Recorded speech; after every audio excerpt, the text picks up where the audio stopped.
ለኸይር ነው ይል ነበረ። አላህ ይራህመው ሀያቴ ማለት ነው። የአባቴ አባቴ ነጋዴ ነበረና እየሄደ ሌባ እየቀማው እየሄደ በቃ እየተቀማ ይመጣል ማለት ነው። በተደጋጋሚ በቃ ኪሳራ እንጂ ምንም ነገር የሌለ እንደሆነና ከዛ የእናቷ ወንድም አጎቷ ሄደና ሸውሴን ልጃችን ይፍታልን ልጃችን ተሰቃየ እየሄደ እያስረከበ ነው የሚመጣ ከአንተ ጋራ የእህቴ ልጅ ተቆራምዳ እንድትኖር በችግር አንፈልግም። በቅቤ በማር አሳድገን አሁን ግን እየሄደ ንግድ ወልቃይት እንትን ዳንሻ ምናምን ነበር የሚሄደው። ምንም ነገር እንትን የለም። እዳ ነው ይዞ የሚመጣ እንጂ በጣም እዳ በዝቶበት ነበር አሉ። በጣም ነግራቸዋለሁ። ይቀማል፣ ተበድሮ ይሄዳል። አሁን እኛ እናቅም። በዛን ሰዓት እንትን ወለድ የሚባል አለ። አላህ እንግዲህ አለማወቅ እነሱ ያውቁ ይሆናል። በወለድ ይሄዳል። አይነታው ሳይከፈል ከቀረ ወለዱ ይወልዳልና በጣም ከባድ ነበረ። ብሩ እየተጨመረ ከዛ ሲመለስ ከዚህ ያለው ባለ ገንዘቡ ይቸካቸካል እና በጣም በቃ መውጫ መግቢያ ጠፋ ለእናቴ ማለት ነው። እሱ ይሄዳል ይመጣል እንትን ይላል እና ሄደና ልጄን ይስጡኝ፣ ይሄ ሀውታታ ልጅ እየሄደ ለሌባ ለሽፍታ እያስቀበለ የሚመጣ እንጂ ምንም ነገር እንትን እያለ የለም። እዳ እየጎተተ ልጄ በየቦታው እህቴ በየቦታው መወቀስ የለባትም ብሎ ሂዶ ነገረው ማለት ነው። እና የአባቴ አባት አላህ ይራህመው ሰይድ ለኸይር ነው። አላህ ሱብሓነሁ ወተዓላ ለሱ የማይጠቅመው ስለሆነ ነው እነዛን ሽፍታ በተደጋጋሚ እንትን እያሉ የሚቀሙት። ለሱ የሚጠቅመውን አላህ እስከሚያመጣለት ድረስ ይታገሉ። አላህ ይህን ነገር በጣም እንትን ሲል ተደጋጋሚ እንትን ሲል ካላህ የመጣ እንደሆነ ፈተናችን ምን ያህል ይችለዋል፣ ምን ያህል ይቋቋመዋል ብሎ ሊፈትነን ስለሆነ ፈተናውን ደግሞ እንደሚያልፍ ልጅ አውቀዋለሁና ካላህ ፈተና ይህ ነገር ሊያስተምረው ይሆናል፣ ካለበት መከራ ሊያወጣው ሊሆን ይችላል። ለኸይር ነው ሰይድ፣ ለኸይር ነው ሶብር አድርጋለው ማለት ነው። ተመለሰና ይሄ ሸሁስ የሚባል ሰውዬ ለምንድን ነው እየተቀማ ነው ገንዘብ እያጠፋ ነው የሚመጣ ብዬ ብለው ለኸይር ነው ብሎ ያለ ለምን ነው እንደዛ ያለ? ጅሎች ናቸው። ምንድን ነው ኸይሩ? በየጊዜው ገንዘቡን እየሰጠ እየመጣ ብሎ በጣም በንዴት መቶ እንትን አለ። ለእናቴ ተናገራሉ። እናቴ ደግሞ እኔ በገንዘብ ሲኖረኝ አብሬው ልኖር ሳጣ ትቼው ሊሄድ አይደለም።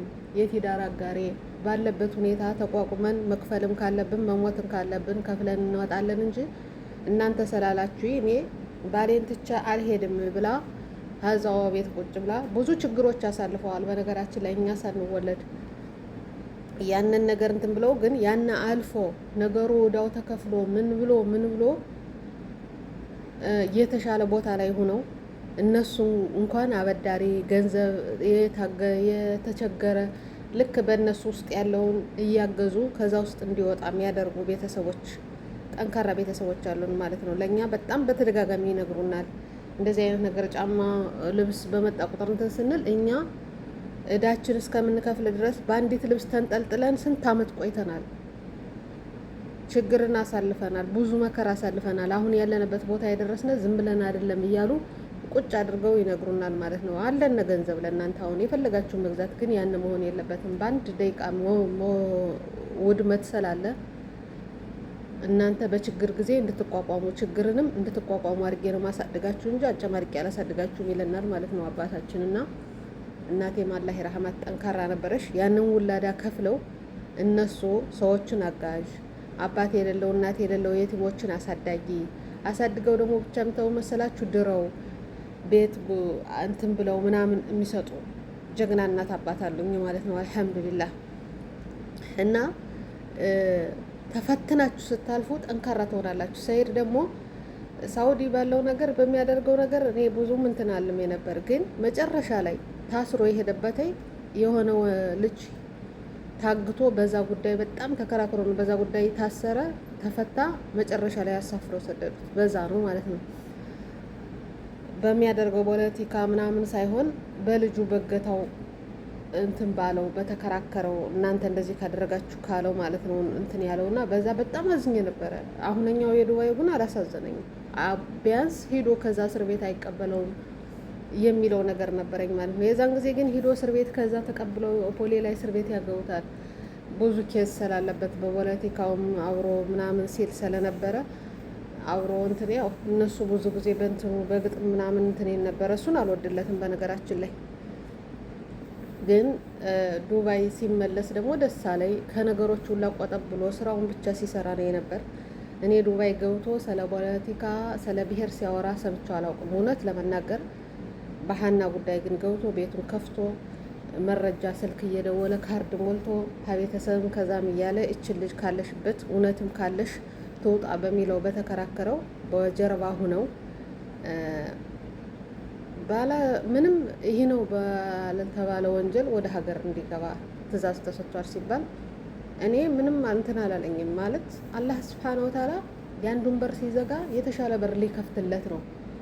ብዙ የሚጨናነቅ አይደለም፣ ማጨናነቅ አያስፈልግም። እንዲያውም ለሚፎክሩ ለሚያለቅሱ ሰዎች በጣም ነው ያስጠላኝ። አንዳንድ ጊዜ የኛ ማለት አልፈልግም። ኢትዮጵያዊ ሀዘንንም ደስታንም በሙዚቃ ነው የሚከፍቱት። ለምንድን እንደሆነ እኔ አላውቅም። ፎቶ እያንጠለጠሉ ሙዚቃ እንትን ማለት መፎከር አያስፈልግም። አሁን ላይ ስራን በልብ ነው የሚሆነው። በጣም ነው የሚያስጠላኝ ፎከራ ምናምን እንደዚህ። አሁን ደግሞ ጥሩ ወሬ ከቃል ጎጃሚዋ ለእኔ ተውተይ የሳያውን ነገር ለእኔ ተውተይ ብለው እነሱም ሲሸኙ ታይቼ ደስ ብሎኛል። ፈገግ ብሎ እንትን ስለሄደ ወንድ ልጅም ስለሆነ ብዙ ውስጣችሁ ባላሰባችሁት ነገር ባልታወቀ ነገር መከሰሱ ቢያናድም ቢሆንም ግን አልሐምዱሊላህ ብሎ እንግዲህ አላህ ደግሞ የተሻለ ነገር አላህ ሊያመጣለት ነው ስበብ። ታውቃላችሁ በሆነ በትንሽ ነገር እንትን ብሎ መልካም ነገር ይሰጣችኋልና የመጨረሻውን አላህ ያሳምርለት። አላህዬ ደግሞ በመልካም ነገሮች የሚገኝ ከሁሉም ነፃ ሆኖ በሰላም ወይ እንግዲህ ተርናሽን ያለውን ህግ አክብራችሁ ተቀመጡ የኛ ልጆች ነው ያለው ነው ብላ ቃል በቃል እያስተላለፈሽው ማለት ነው።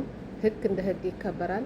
ሰው ደግሞ በሰውነቱ አንዳንድ ጊዜ የሆነ ነገር ሲሆን አሁን አመጣሁት ያለ ነገር ከኔ ጋር ከተጣሉ ወይም ከሆነ ሰው ጋር ከተጣሉ አካውንት ማዘጋት፣ እሱም በጀርባ ሆኖ በገንዘብ ስላለ ሰው ስላለ ማሳሰር፣ ይሄ ጥሩ አይደለም። ፊት ለፊት መጋፈጥ ነው። ክርክር ከሆነ በምን ጉዳይ ነው አንተ ምን መረጃ ኑረህ ነው አለሽ ያልክ ብለው መተው እንደ ሰው ፊት በገስት ላይ እንደሚከራከሩት መከራከር አለባቸው።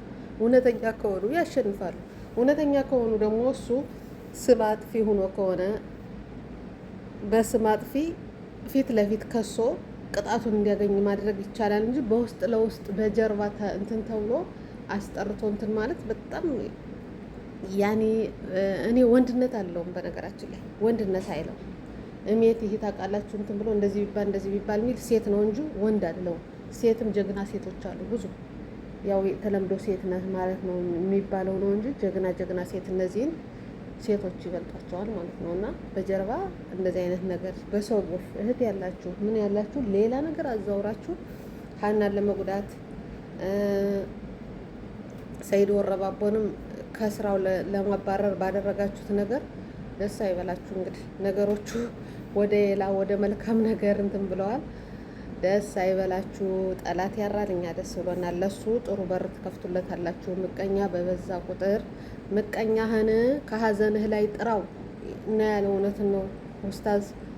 ምቀኛን ከምን ታገኘዋለህ ሲለው በደስታህ ጊዜ አይመጣም፣ በሀዘንህ ጊዜ ግን ያዘነ መስሎ መጥቶ ያላቅስሃል፣ ያተዛዝንሃል ብሏል። በደስታህ በሳቅህ ጊዜ ግን አልመቸኝ ብሎ ነው የሚቀረው ብሏል። አሁን ትናንትና ሊሄድ ነው እንደዚህ ነው እያላችሁ ስትገጥሙ የነበር በሰላም መግባቱን ያለውን ነገር ስትሰሙ ደግሞ ጸጥ አላችሁ። ለምን? ደስታ ስለሆነ አትፈልጉም። ምቀኛ ይህ ነው እንትኑ እና አላህ የተስተካከለ ነገር አላህ ያምጣ ለሁላችንም። አላህ ተውበቱን ሶብሩን አላህ ይስጠን። ተነግሮ አናጋሪን አላህ ይጠብቅልን። መልካም ነገር ለመስራት ሁላችንም እንበርታ። በዘር ብሔር መነቋቆር አያስፈልግም። አንድ ስንሆን አንድነት ሲመጣ ለሁሉም ነገር ጥሩ ነው። አንድነት የእውነት ምንም አይተነዋል። 5 ዓመት 6 ዓመት ተባላን ለኔ እያልን ምንም ጥቅም የለም ሀገር ከማፍረስ በስተቀር ህዝብን ከመረበሽ በስተቀር ማለት ነው። እና እባካችሁን ሰላም ሁነን በሰላም የምንኖርበትን እናመቻች ነው ምለው። ሁላችሁንም አመሰግናለሁ።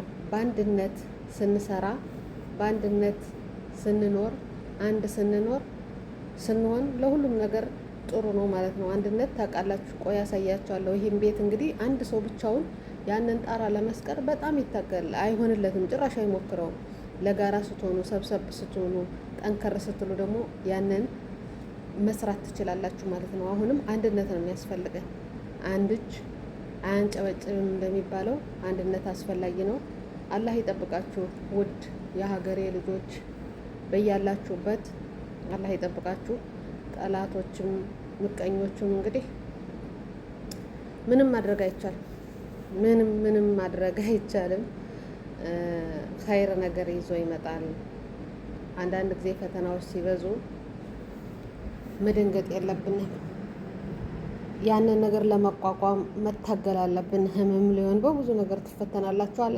የእኛ እኮ አልሐምዱሊላህ እስልምናችን እኮ ብዙ ነገር ያስተምረናል። ብዙ ነገሮችን ስለ ሶብር ስለ እንትን ሁሉን እኮ ያሳየናል። ዱንያ ላይ ፈተና ናት። ዱንያ ከፈተና ውጭ ሌላ ነገር የላትም። ያንን ፈተና ያሸነፍን ደግሞ አላህ ላለው ላገራለት ዱንያንም አኼራንም ያስተካክላል። ደግሞ አላህዬ ደግሞ በአኼራ ላይ ነው ቤትህ የተሰራው፣ ስቃይ የሌለበት መከራ የሌለበት። በዱንያ ላይ እንደዚህ ብትንከላታም አኼራ ላይ ግን ወጣት ሁነህ ያላየሃቸው ዱንያ ላይ ነገሮች ተከበህ የምትኖርበት ነው ካለ ዱንያ ላይ ፈተናችሁን በጣም ያበዛባችኋል። ያንን ደግሞ እንትን ማለት አለብን፣ እንደ ራሳችን መሆን። ዱንያ ላይ አሁን በወርቅ ኮባያ የሚጠጡ ምንም የሚሉ ነገር ምንም አያስደስተውም ለሙስሊም። ለምን መሰላችሁ? ነገ የመጨረሻው ቤታችን የማይቀርበት ዘላለም ሞት ምን የሌለበት የመጨረሻው ቤታችን እንዲያምርልን እንትን ማለት መታገል፣ ማስተካከል፣ ስንቃችን መያዝ ነው ያለብን። ውድ ቤተሰቦች ሁላችሁንም አመሰግናለሁ። ሸር ላይክ፣ ደስ ያላችሁ የሳያው የመጣው አክባሪ ሰይድ ወረባቦ ደስ ያላችሁ ሰዎች በኮሜንት በላይክ አሳዩኝ ማለት ነው። ሁላችሁንም አመሰግናለሁ። ሸር ላይክ አድርጉ፣ ክበሩልኝ። አላህ ይጠብቃችሁ። በያላችሁበት ሰላማችሁ ይብዛ።